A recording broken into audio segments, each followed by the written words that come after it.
someone, you know, yeah, because people lie, and you know, he doesn't watch TV like that, so people lie and make up stuff, and people are intimidated with me and his friendship because, you know, I only want good. And, you know, I don't believe that he's surrounded by good. So before our meeting, before this time together got set up, Tashera just popped by the studio by herself just to say, what's up? Like, just, what's up? And we talked in my office before I went, you know, through the double doors. And, you know, I said, what are you leaving? Do you want to stay? So she stayed, and I acknowledged her sitting in the front row. And true story. Somebody said, told. First of all, I've never got so much feedback. Like, you would have thought I was on a show. Everyone is like, you were on the Wendy show. You did great. I'm like, I just said hi, and we were talking. So someone calls him and says, so he says, oh, I thought you said you wanted us to do the Wendy show. And I was like, yeah. And he was just like, well, someone told me you were on there and you was talking about me. You were just feeling out the situation. Yeah. You know, me.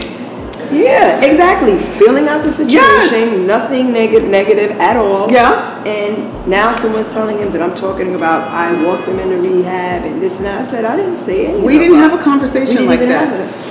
So I was just like... But who did walk him into rehab, and did he go kicking and screaming? Because I remember my final straw, but I keep it to myself. You know, I remember it very well. And just saying, that's it. I'm done. I remember what I was wearing, what I was doing, and who I was with. I was with nobody. My, at that time, boyfriend, who's now my husband, was out. And I remember it. What was this final time to make him go this time? He's tired. Who took him? Some people. Did he go kicking and screaming? Humbly, happy. Really? Ready, seriously. Was it after a bad episode? Close heart palpitations, something like that? Nothing like that. Just the Holy Spirit saying it's time. Yeah.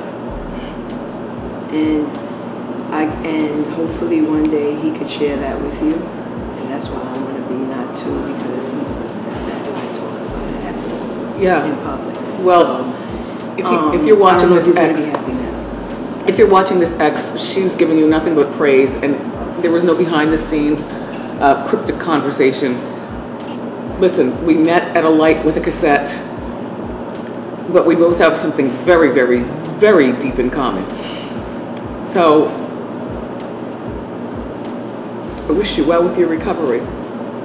Whether you come on our show or not, doesn't matter. I mean, but if you can write me a check for the money that we paid for your plane tickets and the cars and getting the rights for Annie Up just for the one day. I mean, not Annie Up, God, I'm so hood. Party Up. Party Up. You know what I mean? Yeah. Like, you don't have to come. No, I'm playing with you. Good luck with everything. It's deep. It's deep. And I appreciate, you know, you just being so open and sharing your situation, because it makes me see.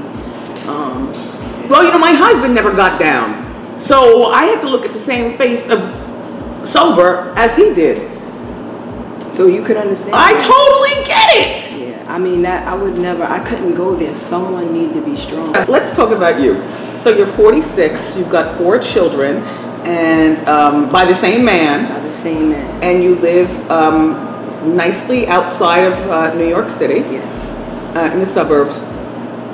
You're making money now from speaking engagements and things like that. And my alimony. You asked about that. Yes. He did. He set me up nice on my alimony. That's something I've never talked about. When we went into court, there was a whole bunch of press in there. And I won't say, you know, what he gave me, but I asked for it and he agreed. So I have to say that. So between that and my speaking engagements, I'm comfortable.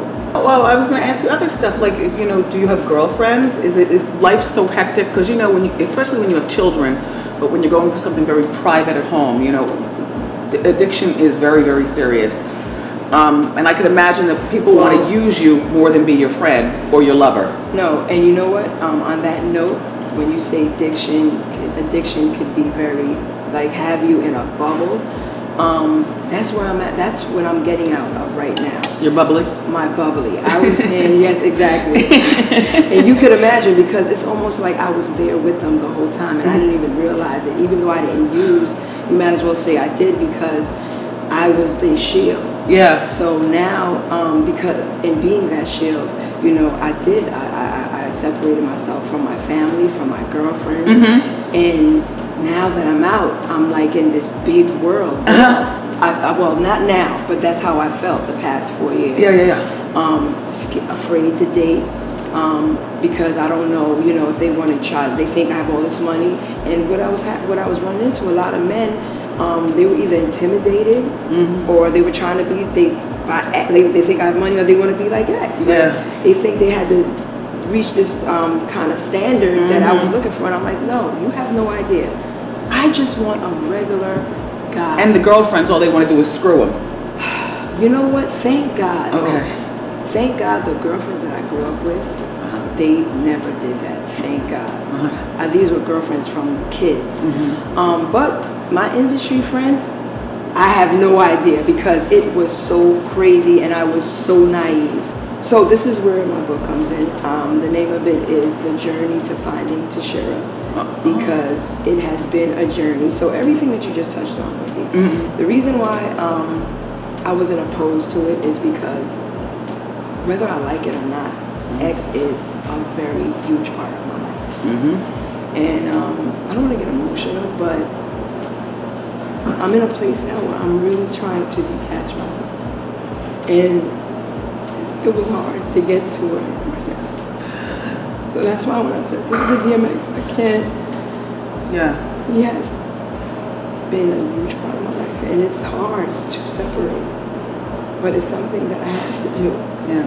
I want to move on. I want to be with someone else. I want to get away from that. I do. So you realize that, you know, like when you go out and you do your speaking engagements, are you talking about being an enabler? Yeah, I tell the truth. I tell them that. But then that's reminding them that you're still and that's Tashera X. Exactly. No, so let me just tell you, it's funny that you say that. So now moving forward, I actually stopped doing my engagements because I was just like, something I'm doing wrong here. Why do I still feel attached? Yeah. And now when I'm speaking with you is why I started feeling like, because I realized when I bring that up, I kind of go, Wendy, I was with him more than half my life. I know. This is like a family member almost. Yeah. Like my child almost. Yes. / husband, ex-husband. So that's why I wanted to sit here with you, because I admire you. I admire your struggle. I admire, you inspire me just because I feel like you're someone who came out of that. You did your thing. You're doing your thing. And you didn't care what kind of obstacles came. You still held your head. And trust me, people ask me to do stuff all the time, and I don't want to do it because I don't know if they can really even relate to what I've been through. And this was scary to do because I knew we had to talk about X, but at the same time, I am Tashera Simmons, and I am a person, a human being that was there for someone that was very hurt, that went through all this stuff, and had the strength to leave. People need to hear from people like you, though, because, you know, you enabled. It seems like half the world these days is on drugs. The drugs have gotten so newfangled with the pills and, you know, whatever people are doing. People need to hear from people like you, just as much as they need to hear from the ex-addict. So when X comes out, if he could just come out and get it together and then, you know, rule the world with a smile and some music, he'll have his financial weight back up and the whole bit. He will, and he will, because I feel like he's destined for greatness, but he has to find himself. How are you going to feel when he falls in love? How are you going to feel about her? Wendy, I promise you I will be so happy, because I want him to feel the same way for me, because I believe that there's someone else out there for me. And I'm not going to find it constantly trying to worry about him. You're right. You're right about that. mean? You could have wanted to be with him so badly when you were more young and easily influenced in the mind. You could have started getting high. Yes. Then you had 2 addicts. My background, my dad started getting high. This is all I've been surrounded with. For me to have the strength to walk away, my mom left me. I raised myself. Have you seen your mother in past years? No. I seen her last Christmas. But it's like, it's testimony alone. And I'm proud of myself. And I'm happy where I am, and I don't want to go back. I love that man. I wish him the best, but I can't go back. And when people say, you guys are going to get together, back together, and you are his rock. No, God is his rock. I am just a human being that gave my all, and now I deserve more.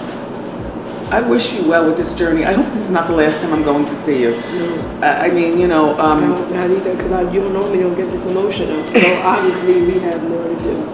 We definitely do. All right, I have one more question for you, because it's a little late in the day. What are you making for dinner?